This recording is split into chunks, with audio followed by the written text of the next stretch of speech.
Hi, I'm Jason Leahy, Executive Director of the Illinois Principals Association, welcoming you to this edition of IPA Talk. With me, I have Brian Schwartz, Deputy Director of IPA and General Counsel, as well as Alison Maley, Government Public Relations Director. So the purpose of this IPA Talk is to discuss some hot topics. I know previously we've focused a lot on SB 100, but there are other issues that are out there that do deserve some attention. And I think we'll just get right out of the gate here, Brian. The Supreme Court made a big decision here recently to take up the issue of transgender students. So thought maybe be important for you to give us an update on this issue that I know a lot of school leaders are contending with. Sure, and this is a very exciting case that comes out of the state of Virginia, actually. And it's a transgender teen by the name of Gavin Grim who petitioned his school district to be able to use the male restroom, even that Gavin is still biologically female. And for the first time, an appellate court in earlier in the year, ruled that Gavin was allowed to use whatever restroom and locker room facility were consistent with his gender identity. And that, again, was an important ruling because it was the first time any appellate court in the nation had given students those rights.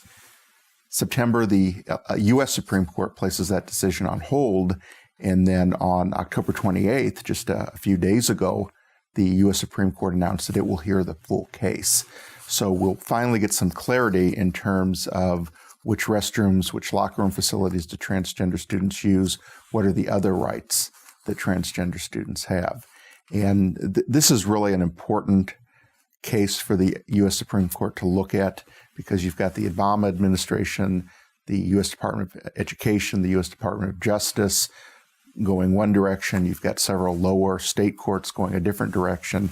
So hopefully we'll get some clarity on the transgender access issues. So as we deal with this time frame, Brian, between now and when the Supreme Court makes a decision, what advice do you give school leaders right now? Sure. I think there are still some easy things that we can do to accommodate kids. I think that starts with calling a student by the name that's consistent with their gender identity, using pronouns consistent with their gender identity. But the harder questions, the restroom and locker room facilities, until we get a decision from the Supreme Court, my suggestion would be, number one, first and foremost, work with your school district council.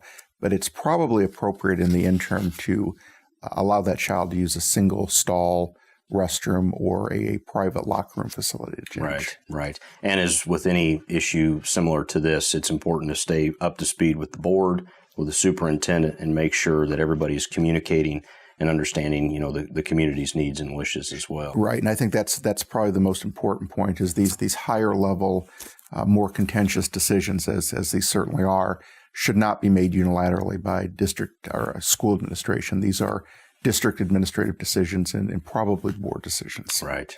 Very good. All right, so let's move on. Alison, Senate Bill 2912 is something that we've tracked for some time. Right.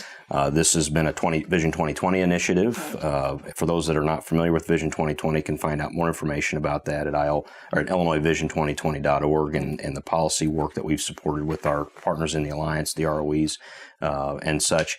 But this bill in particular deals with two issues: reciprocity with other states of licensure, as well as substitute teachers. Right. So can you talk to us a little bit, maybe give a little bit more about the bill, Sure. But then also tell us where we are with that legislation. Sure. Right so it does do those two different things. It handles licensure reciprocity from other states and even other countries. So instead of the state board having to look at prep programs from other states and the kind of curriculum that you went through in other states, they're just going to be looking at comparing licenses. So if you have a comparable license in Missouri, Indiana, somewhere nearby, or even out of the country, and you want to be licensed in Illinois, they're just going to look at the license and whether or not that is applicable to Illinois.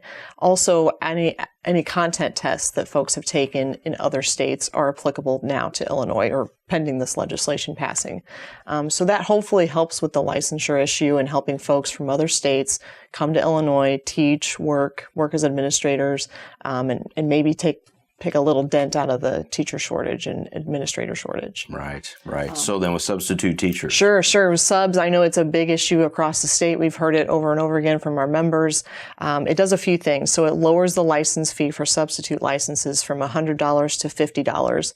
And then it also allows a 1-year grace period for any retired educators that have let their licenses lapse. They'll have 1 year to be able to put their license back into compliance in good standing without having to pay any fines, take any coursework. Which currently are pretty substantial. Exactly, right. So you have to, I think it's somewhere around 9 hours of coursework and a hefty fine if you choose not to do that. So there would be a grace period up until December 31st of 2017 to be able to do that. So the more retired folks that are out there that would like to come back and sub and get their license into compliance would be able to do that as well. So hopefully it helps a little bit. Very good. So we're going to be getting past the election. Today is November 1st, the date of this taping. And we're going to be supporting getting information out about Senate Bill 2912 for our members. And while they have Principal for a Day visits, we're encouraging them to talk about the teacher shortage issues, the substitute shortage issues, and all of that. And would you mind just talking a little bit about what you're working up for them right now? Sure. So the bill has passed the Senate unanimously. So we're hopeful that, once it has a chance to be heard in the House, it will have the same success. But it is, at the moment, stuck in the House. So hopefully during veto session, which is coming up the week before Thanksgiving and the week after Thanksgiving, we'll be sending out action alerts to our members, superintendents, school board members, to call their House members, call their state representatives to help get this bill over the finish line. Yeah, very interesting at conference. Dr. Smith there speaking, as he typically does, giving his remarks, the state of education in Illinois. And he asked the group the question, right, who's having difficulty finding subs? And I know you got a couple pictures of that and tweeted that out. That was really interesting. And I've been in other meetings where we've asked that question and asked the follow-up to that question of who in the room as an administrator has sat in and covered classrooms because there haven't been enough substitute teachers. And to a person, it's universal across the board. So this is something we definitely need to get worked through. Brian, there's some things happening with licensure right now that I think are important for us to update folks on. Would you mind talking a little bit about that? Sure, with administrator licensure. Right. And in particular, making sure that administrators are properly qualified to evaluate their teachers. And the good news is that no one will have to go through the growth through learning modules ever again. Once they've completed those, they're done. The retraining to be able to evaluate teachers will be done through the Administrator Academy process. And the way that will work is beginning with an individual's next 5-year licensure renewal cycle. After they complete the growth through learning modules, they will have to take one academy tied to professional practice and one academy tied to student growth. And I know we've got a graphic that we're going to put up for folks, and I'm going to look at my notes while we do. The first group that will need to be retrained are individuals who took the growth through learning modules in 2012, the first year that those modules were available, and then renewed their license in 2013. Those individuals will have their license up for renewal in 2018. So they will need to, before June 30th of 2018, take those two academies, one related to student growth, one related to professional practice. The next group then correspondingly will be individuals whose license is up in 2019. So eventually we will get into a system where every 5 years, individuals will have to take the one academy on student growth, one academy on professional practice, sometime within that 5-year license renewal cycle. Okay, so can you talk to us, Brian, a little bit about where we are in terms of the availability of these academies? When are they going to be out there for folks to take? Right. The academies should be available after January 1st of 2017, and there will be a standard student growth academy that everyone will have to take. There will be some flexibility in the professional practice academies. There are currently 4 that individuals can take. And again, those can be taken in any order or at any time during that 5-year licensure window. And if an individual does take a student growth academy or a professional practice academy, that will count as their academy for the year. Very good. Very good. Obviously, folks have questions, email us here and we can help them with that. Please do, because this is your licensure. This is right. Your livelihood, and it's definitely important. Absolutely. Very good. Student journalism bill, Allison. We spent a lot of time with this one back in the spring. Felt like we got it in a pretty good spot. Some districts may be working with this, not depending on what type of publications and things they have with their kids, probably mostly at the high school level. Would you mind talking a little bit about that and just letting us know where we are there? Sure. So House Bill 5902 was the student journalist bill providing free speech rights for students that are active in student media. So in any school-sponsored media, students now have more freedoms to write what they wish.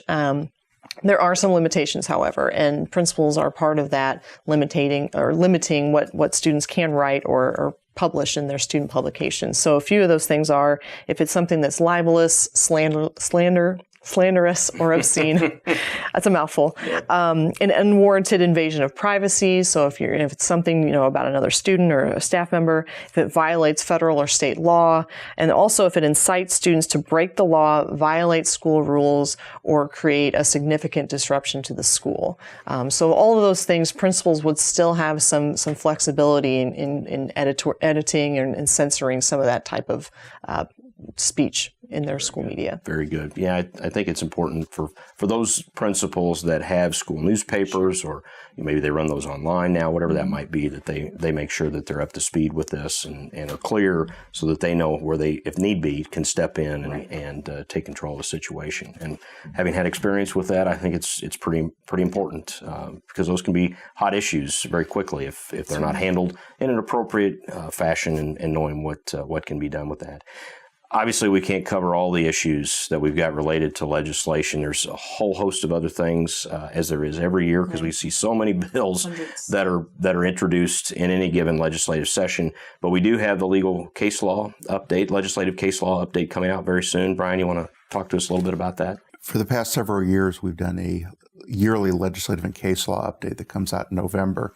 And what we try to do is we try to cover all bills, court cases, administrative rules, U.S. Department of Education enactments that pertain to the building level, and try to provide administrators with not only a summary, but practice and implementation tips as well. So that will be coming to everyone's mailbox, hopefully around Thanksgiving. Yeah, we'll have print copies available, send the mail, as well as we'll put it online as always for download. This one's a little heftier though, correct, Allison? I mean, I saw the draft of it. I was like, wow, there's quite a bit going on here. So, because you had an appendix and some other supporting documents as well, right? So some of the items that we have in there in the appendix are the long-term and the short-term forms for suspensions and expulsions for SB 100, right? And we, I think, rehashed through Senate Bill 100 because it became effective this school year. So a few of the bills that were passed last year but are effective this year, we maintained and included in the document. Very good. So please be on the lookout for that to be coming to you prior to Thanksgiving. Thanks again for joining us for this edition of IPA Talk, and you can always find us on the web at www.ilprinciples.org. Take care.